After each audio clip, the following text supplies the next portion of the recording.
Notre deuxième partie est consacrée à Ferrari. Ferrari qui retrouve le sourire, Ferrari qui retrouve le podium pour le plus grand bonheur de Clément Bigois.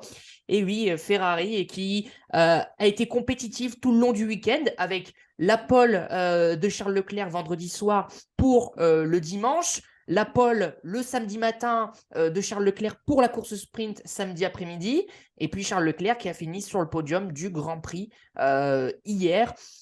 On a retrouvé une Scuderia compétitive, je viens de le dire, mais aussi souriante, un peu plus confiante, avec des améliorations qui, semble-t-il, ont marché, et avec des améliorations prévues pour Miami. Clément, on peut dire que Ferrari, tout doucement, est en train de revenir dans le match. Ouais, Ferrari lance sa saison, surtout. C'est ça qui est important, parce que on se souvient qu'avant le début de ce week-end, Charles Leclerc en avait que 6 points, il en a 28. 22 points déjà ce week-end, c'est important. Et un Charles Leclerc souriant, ça aussi. Le faciès, le voir content de son week-end, content des performances de sa voiture, notamment en qualif, où, comme l'année dernière, elle est sacrément impressionnante. Sur un tour, ça va très très vite, la voiture est bien plaquée au sol, on voit qu'il n'y a ni de sous-virage ni de sur-virage. On voit Charles Leclerc et Carlos Sainz utiliser à merveille cette voiture. En revanche, ils l'utilisent à 101% la voiture. Ils peuvent pour l'instant pas faire mieux. On verra avec les vraies évolutions qui arriveront à Miami, mais les résultats bruts sont là. Ça va donner confiance à Maranello, ça va donner confiance à tout un paddock, à tout un garage Ferrari qui va devoir vite faire ses bagages direction la Floride. Mais voilà, c'était important de performer déjà en qualification, de mettre un petit coup derrière la tête au Red Bull qui pensait avoir un week-end tranquille. Elles l'ont eu, mais il a fallu quand même se battre. Et il y a du mieux, il y a du mieux sur le rythme de course. Alors, c'est toujours le même débat. Red Bull est 15 secondes devant. Alors, est-ce que ils utilisent une cartographie moteur un petit peu plus allégée et Ferrari pousse un petit peu plus?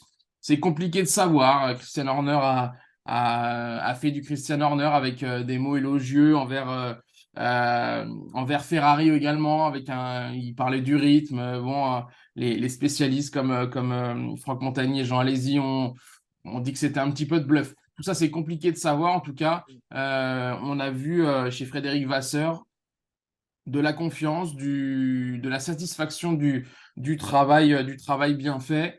C'est le 25e podium en carrière de Charles Leclerc. C'est un chiffre presque rond. Enfin, c'est chiffre rond pour nous. C'était important de le signaler.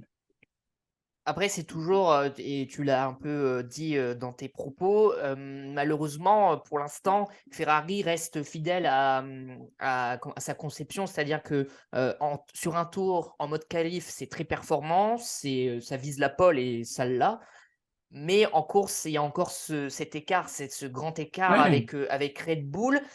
Il y a eu du mieux, on l'a dit, parce que Charles Leclerc, notamment en course sprint, est toujours resté à peu ouais. près en dessous de la seconde derrière Checo Pérez, mais il restait là, il essayait de pas descendre en dessous de cet écart.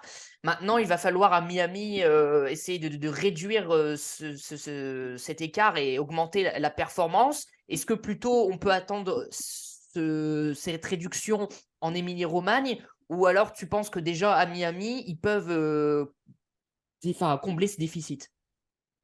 C'est-à-dire qu'à Bakou, avec les longues lignes droites, avec le DRS, c'est impossible déjà de battre les Red Bull à la régulière. Et quand on a vu que Sergio Pérez et Max Verstappen ont enclenché le DRS dans la ligne droite, bon, il y avait un déficit de 40 km/h. C'est tout ça, c'est totalement impossible de doubler, enfin de résister pour les Ferrari. L'année dernière, on a vu des Ferrari très intéressantes à Miami. Il va encore falloir se battre avec cette longue ligne droite près de l'eau qui ramène vers le stadium, mais ils ont prévu d'amener des améliorations, même si Frédéric Vasseur, au micro de Canal, a un peu noyé le poisson en rigolant au nez de Franck Montagny. On sait qu'il y aura peut-être plus d'améliorations quand ça sera à côté de la maison, c'est-à-dire en Émilie-Romagne, mais j'ai hâte de voir quand même si le rythme de Ferrari se réduit, enfin l'écart, le gap avec Red Bull se réduit dès la semaine prochaine en Floride parce que c'est quand même compliqué de se dire, voilà, on va finir toutes les courses à 18, 20, 22 secondes. Là, c'était 21 secondes 2 pour ce qui est du week-end de Bakou. Mais encore une fois, il y a du mieux. Un petit bémol pour Carlos Sainz. Bon, il se bat pour la 5e, 6e place. Il est, j'ai pas envie de taper dessus, mais il est moins au niveau que Charles Leclerc. Et Est-ce que c'est une même histoire s'il de voiture faudra. comme avec Verstappen et Perez? C'est ça, c'est ça. Est-ce que la voiture est typée Leclerc ou est-ce que Carlos amène ses petits plus? C'est compliqué de dire parce qu'on pense et on voit que quand même Charles Leclerc est clairement l'option numéro un, même si actuellement il est derrière Carlos Sainz au championnat du monde. On fait un petit point sur le classement constructeur, Clément, avec donc Red Bull à 180 points, première force du plateau, c'est incontestable.